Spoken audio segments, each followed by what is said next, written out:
Preguntas de repaso, sección Ley de Boyle, capítulo Gases y Plasmas. Pregunta de repaso 14. ¿Qué sucede con la presión del aire en el interior de un globo cuando se comprime a la mitad de su volumen a temperatura constante? Bueno, ya lo habíamos dicho en el anterior video.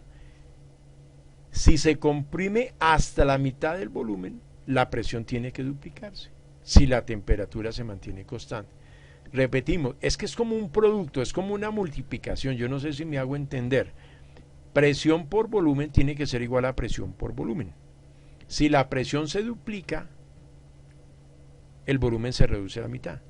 Si el volumen se reduce a la mitad es porque la presión se duplicó siempre y cuando la temperatura sea constante. Recordemos que es ley de Boyle. Aquí está, mire, cuando disminuye el volumen del gas aumenta la densidad y en consecuencia la presión. Así de sencillo.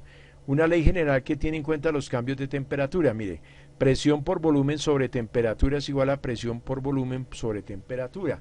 Pero como T1 y T2 son exactamente las mismas, pues quiere decir que la temperatura no influye en nada. Entonces, presión 1 por volumen 1 tiene que ser presión 2 por volumen 2. Entonces, aquí dice que si el volumen se reduce a la mitad, pues es porque la presión se duplicó. Voy a dar un ejemplo. 4 por 6 da 24.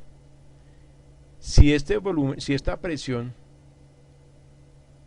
si este volumen se... bueno, vuelvo a repetir. 4 por 6, 24. Si el volumen se reduce a 3, la presión tiene que subirse a 8.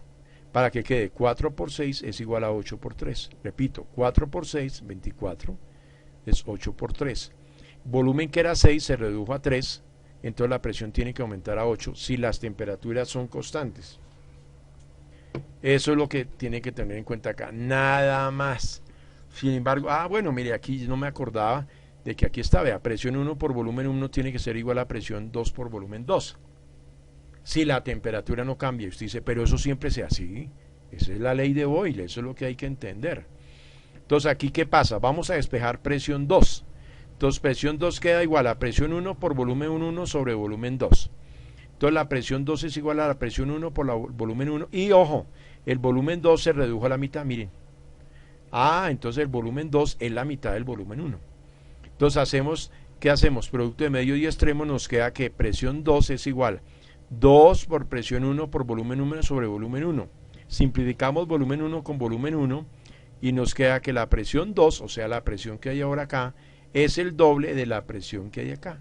Eso es. No leo esto porque es lo que acabo de explicar.